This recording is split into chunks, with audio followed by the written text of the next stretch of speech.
Brothers and sisters, hello. Thank you so much for being with me here today. This is Readings with Regina, and I am Dr. Regina Jennings. And I'd like to give a special shout out to all of my new subscribers. Actually, I just want to give a shout out to my subscribers because all of you make my heart feel good and you give me the impetus to keep on going. Now, especially for my new subscribers, this is in fact Readings with Regina, and I actually am going to read to you to inform you of your Black literary history because that is very important. And I want to show you how easy it is to incorporate reading into your everyday life, because if you just look at television and listen to the mainstream news, you really won't be that informed. No, because understand this, the mainstream news gets its talking points from the FBI, the CIA, COINTELPRO, and all the other organizations that set out to destroy the Black Panther Party for self-defense and every other revolutionary group during the 1960s. And let's take it right on up to 2025. So I want you to have a good foundation about your Black literary heritage. Brothers and sisters who wrote books during that time period wrote them so that you could read them.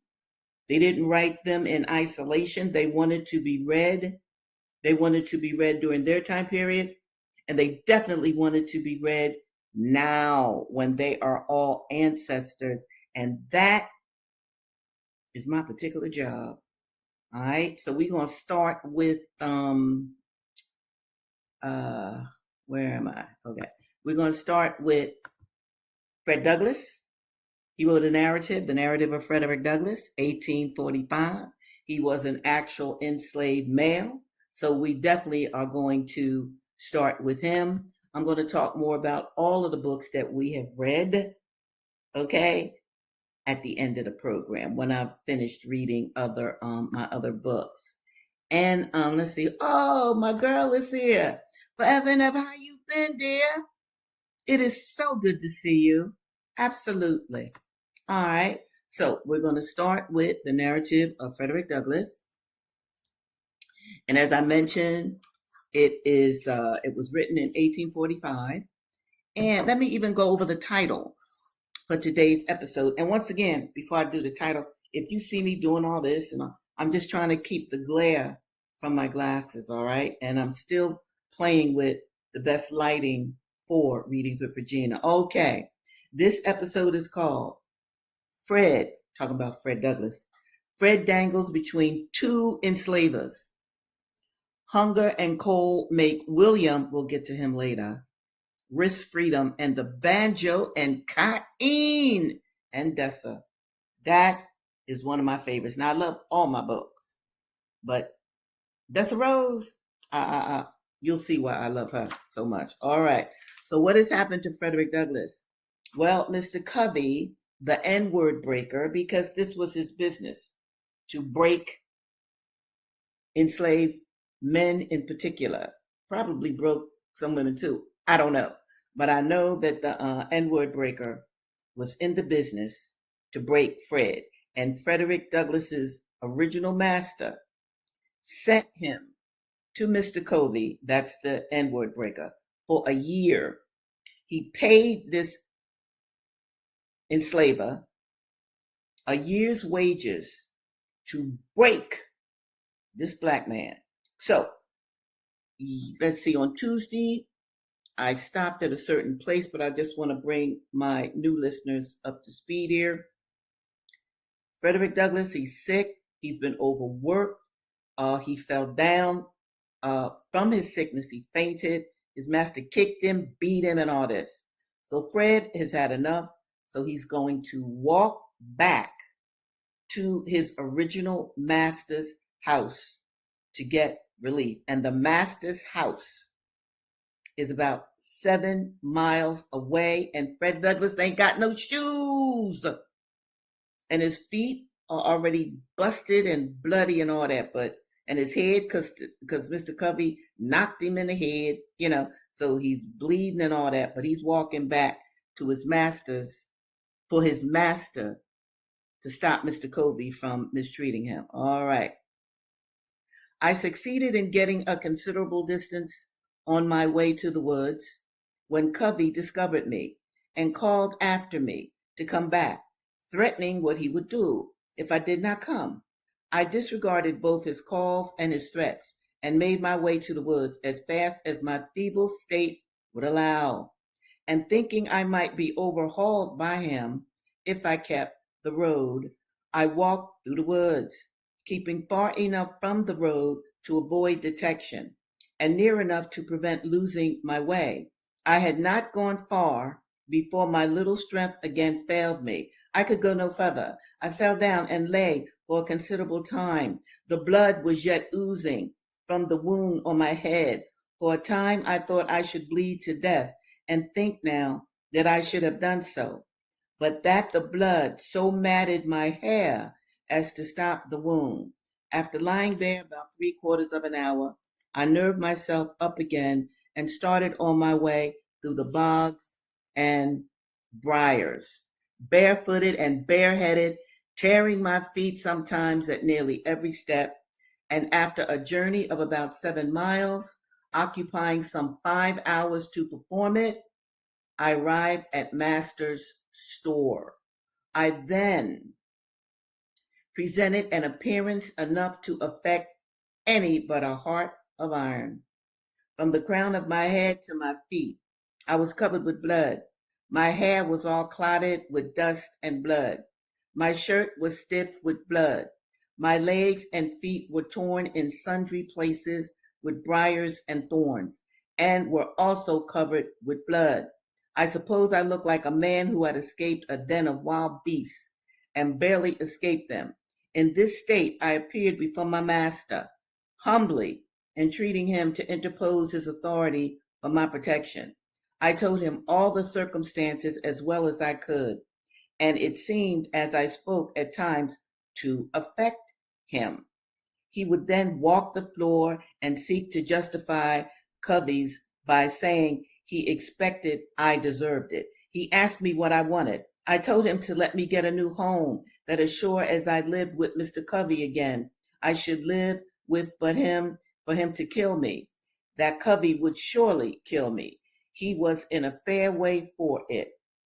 Master Thomas ridiculed the idea that there was any danger of Mr. Covey's killing me, and said that he knew Mr. Covey, that he was a good man, and that he could not think of taking me from him, that should he do so, he would lose a whole year's wages, that I belonged to Mr. Covey for 1 year, and that I must go back to him, come what might, and that I must not trouble him with any more stories, or that he himself would get hold of me.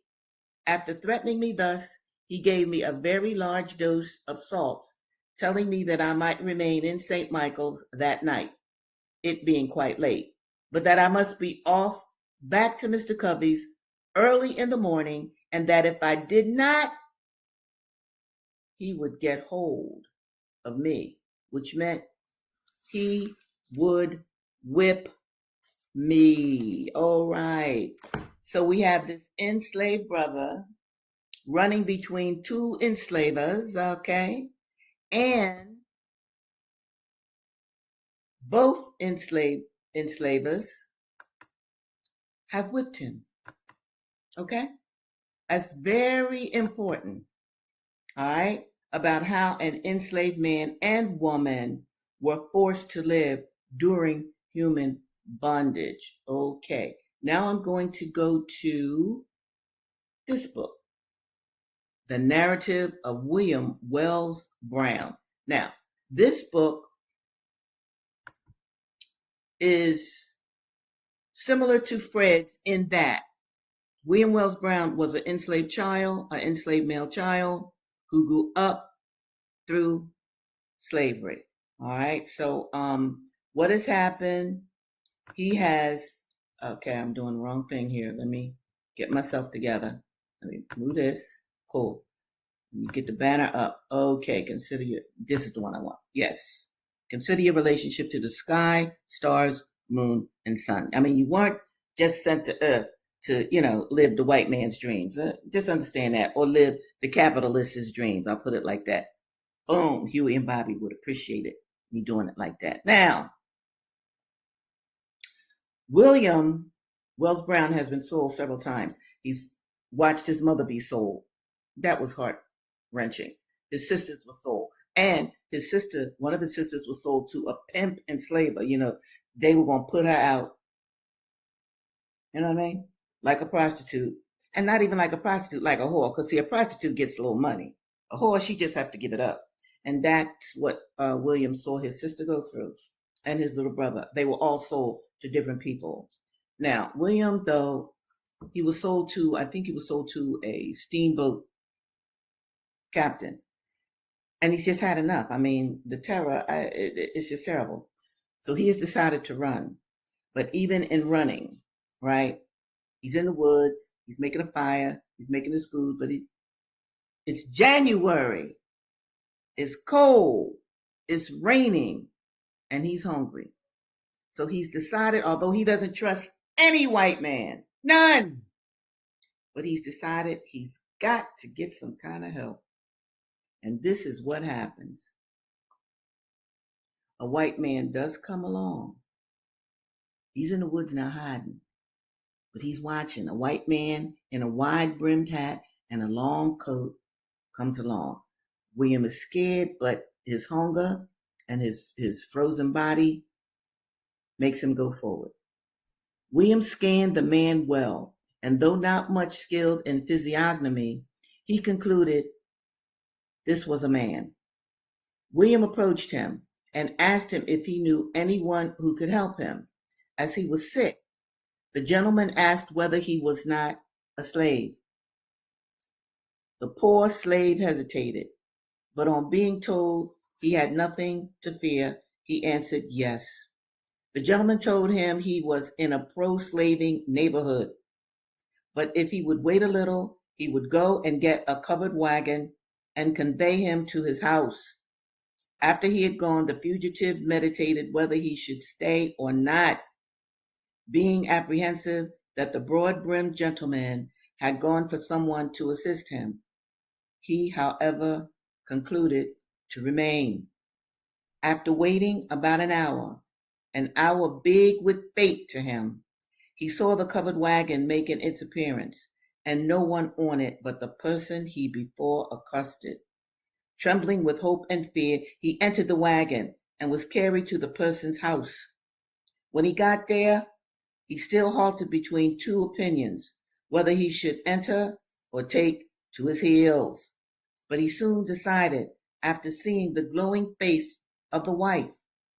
He saw something in her that bid him welcome, something that told him he would not be betrayed. He soon found that he was under the shed of a Quaker, and a Quaker of the George Fox stamp. He had heard of Quakers and their kindness, but was not prepared to meet with such hospitality as now greeted him.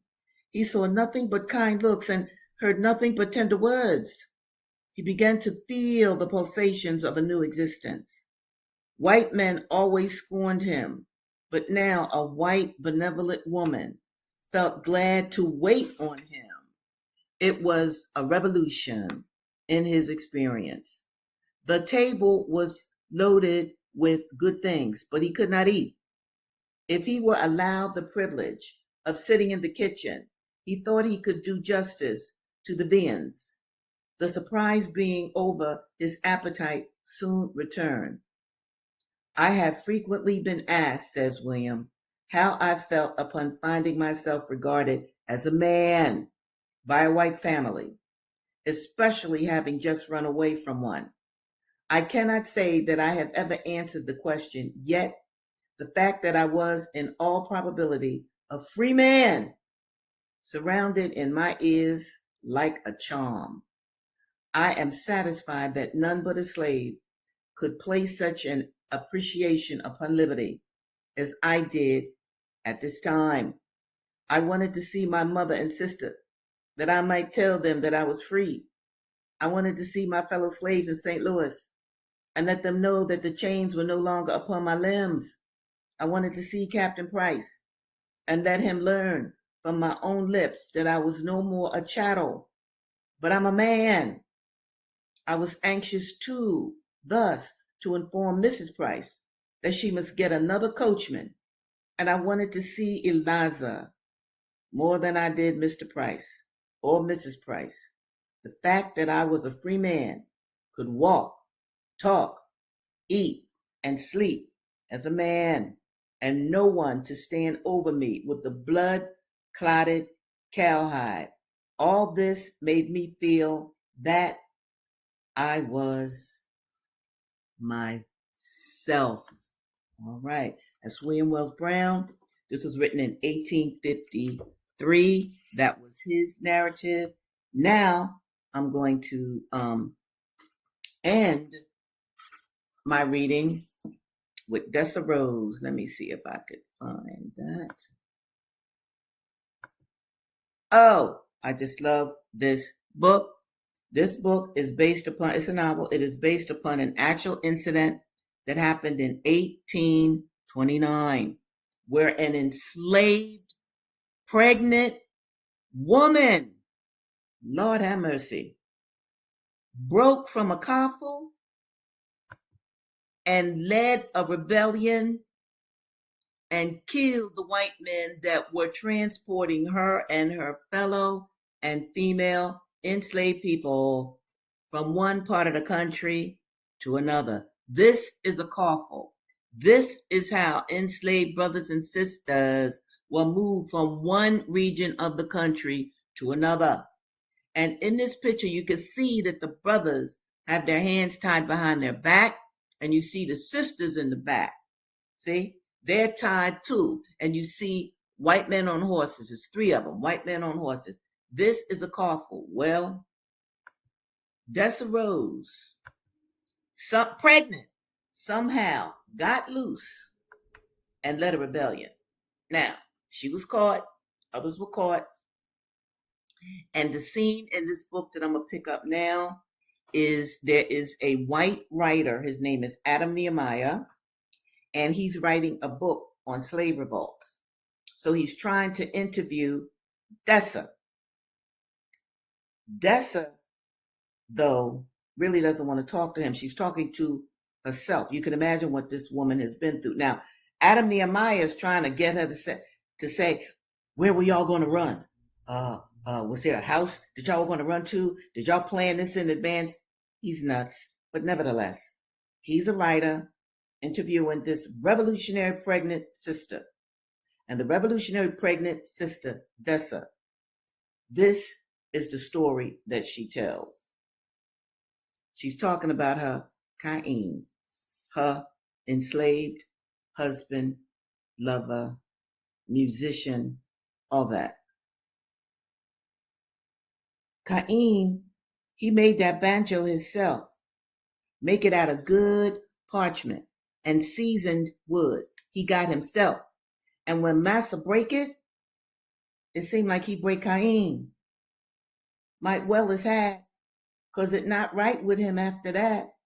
And I can't make it right with him. I tell him he can make another one. I pick up wood for him from Jim Boy at the carpenter shed, get horsehair from Emelina's Joe Big down to the stables. But Kaine, just look at it. Massa can make another one. He said, nigga can't do shit. Massa can step on nigga hand, nigga heart, nigga life. And what can a nigga do? Nigga can't do shit. Now, for those of you who don't like cursing and don't like the use of the N-word, I feel you on this. But I must be true to the text.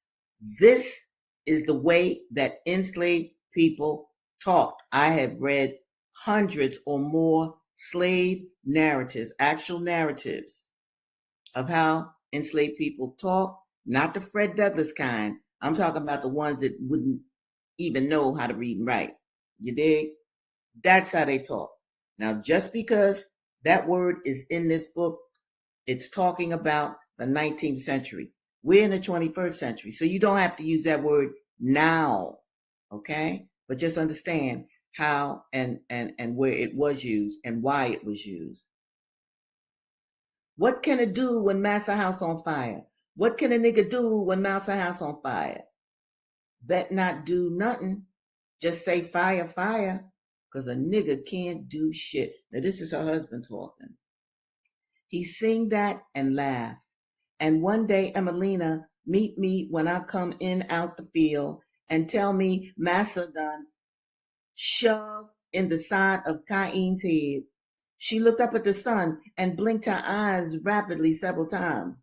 The woolly hair fitted her head like a nubby cap, and for a moment Nehemiah fancied he could smell her, that's the writer. Not the rank feral stink of the cellar, but a pungent, musky odor that reminded him of sun-warmed currents and freshly turned earth. His skin prickled, and he shook himself, cursing. The darky had led him back to the same point as the previous session, and he had taken notes on nothing save the names she called in her first burst of speech. June 26, 1847.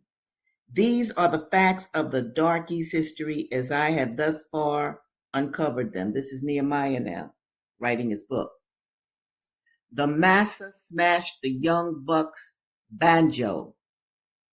The young buck attacked the master. The master killed the young buck. The darky attacked the master and was sold to the Wilson coffle. All right. I just want to talk about this for a little bit. That banjo meant everything to Kaine. When the banjo was busted by the master, like Dessa said, part of Kaine was busted and broken as well.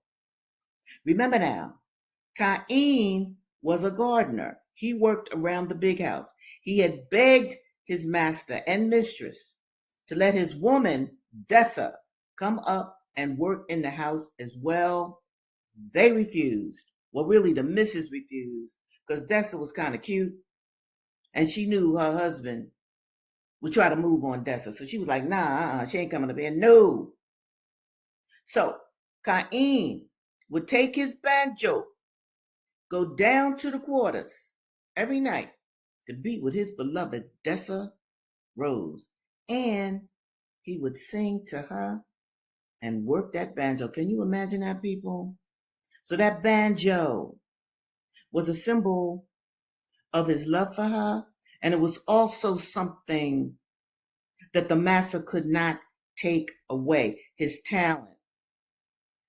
Also, I believe that Shirley Ann Williams chose that particular instrument for Kaine, her character Kaine, because the banjo comes from Africa. Many people don't know that, but the banjo is an African instrument. It's just that when we were brought over here from Africa, we brought some of our talent, of course, with us. And whites, for the most part, took over the banjo. I mean, oh, Susanna, oh, don't you cry for me. I'm gone from Alabama with the banjo on my knee. So with Kaine holding on to that banjo, he is holding on to some of his history that I know that Shirley Ann Williams, she is the writer of Dessa Rose. Shirley Ann Williams is the writer of Dessa Rose. It's a novel. I know that she chose the banjo so that those of us who know a little bit of history, we could talk about where the banjo actually came from. And we could also make that connection between Black people and music. You are not going to find Black people without some kind of music. You're just not. Just think about the people you know, think about yourselves, think about the culture in America. But To be enslaved, you are not yourself. You belong to other white people. All right? What Fred and William and Kaine all have in common is that they were owned by white males and white women. Dessa as well. Now, Dessa, the only reason she has not been hung is because the enslavers who have caught her are waiting for her to deliver her baby. Okay, then they plan to hang her. Okay, but something's gonna happen that you all are just gonna love. I ain't gonna tell you now. You're just gonna love. But that's the plan. And once again, Nehemiah is a writer writing a book on slave insurrections. And he is trying to get her to talk like she had time to plan an insurrection. He's trying to get her to talk about that. And as you can see, all she wants to talk about is her beloved Kaine. Now, let me go through. I want to, especially for my new subscribers, I wanted to take time to talk about this. Do you people realize how many books that we have read in a short period of time, right? And do you all realize I try very hard to keep Readings with Regina within 30 minutes, but we cover 3 books. Sometimes we've covered 4 within that time period, because what I'm trying to do is to show people that reading, you see Bobby, it's my Bobby Seal shirt, that reading, all right, does not interfere with your life, because I want you all to read more and to read to your children. You could even show your children my videos. Absolutely. This is why I am doing Readings with Regina, because we are living in a technological age, I have noticed that many of my people are not reading as much as they should. And when you read, it enhances your brain power. It enhances your intellect. Back during the 1960s that I was so fortunate to live through, we used to say a saying, nation time, when we would see each other. Nation time, because we knew that we were a nation within a nation. Well, I would like Black people to really think about that now. And if it's nation time, how will you run a nation if you're just a consumer? If you're just dealing with all of the businesses and corporate America's culture and this sort of thing. I need you to know how to think independently. Let me show you the books. And this is really for my new subscribers. And this will be a review for my old subscribers. We read, I think we started off with, we did. We started off with Mumia Abu Jamal's book, which I'll be coming back to later with more like it. Murder Incorporated, Mumia Abu Jamal, Stephen Victoria, Murder Incorporated, Empire, Genocide, Manifest Destiny. You need to know these things. You need to know these things. Then we went to The Half Has Never Been Told, Slavery and the Making of American Capitalism, because slavery did make American capitalism. And this book is by Edward Baptiste. And he got the charts, he got the data, he got the personal stories and put them in this very important book that relies heavily on the documents that prove that slavery was, in fact, the making of capitalism in America. And you need to know that. And that's why we have read some of that book. And some of you might even remember the Charles Ball story from The Half That's Never Been Told. Charles Ball was the lassoed man. I mean, Lord have mercy, his master wanted to sell him, but he didn't want Charles to know that he was going to be sold. So he had Charles come into this restaurant where his master had eaten the food. And then he told Charles, well, you could eat the rest of the food off of the same plate as his master. So Charles was an enslaved man. You know he was hungry. Big. Anyway, when he finished eating, he walked out of the restaurant, and there were several white men with ropes. And they lassoed Charles Ball and said, you are going to be sold. You are sold to Mr. Whomever. Charles Ball asked, well, can I at least see my wife and children? No. No. And they put him on a coffle. Let me show you a coffle again, because I really want y'all to understand it. They put him on a coffle, and they took that brother from his family, from Virginia to North Carolina. So, people, I want you to know your history within the context of American history. So that's the function of Readings with Regina. Now, I'm getting ready to sign off, but I really want you all to look at the banner below. And I want you to think about that. I want you to consider your relationship to the sky, to the stars, to the moon, and especially to the sun. What does that have to do with your everyday life? You should ask yourself. How are you living? What are you separated from? Because I'm going to tell you again, right now, your television shows, your movies, your media, it's not meant for your growth and development.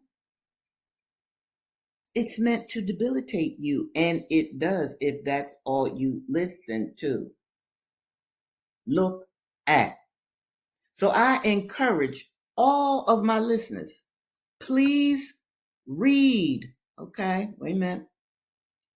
I got a comment here. I want to bring it up. Please read. Let me see what Anianka said.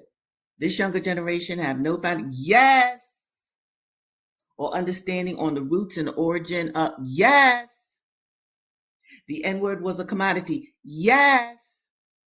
A beast of burden to be brought and sold for profit or death. See, I got some of the smartest subscribers. Thank you. Aniak is absolutely correct. Okay? This is what's up. This country was not built, oh, let us all help the black people. Oh, let us all help all. No. It was built on a capitalistic structure that our ancestors absolutely helped to create. All right, brothers and sisters, I'm going to be out of here. You know this is my birthday month. Oh, I'm celebrating every day. Okay? So it ain't my actual birthday yet, but it's my birthday month. So I'm in a really fabulous mood. But do know this, that I pray for you every day, and I do. I'm not kidding. All right? I have seen how prayer can work. And if you notice, William Wells Brown, Fred Douglass, hey, they be praying all the time. The slave narratives that I've read, the slaves were praying. Even under the worst of times, they were praying. So I want you to think about that, because you are prayed for. I love you dearly, and I absolutely look forward to seeing you next Tuesday, 2 o'clock, same time, same place, Readings with Regina. Have a fabulous weekend and do something wonderful for yourself and the world.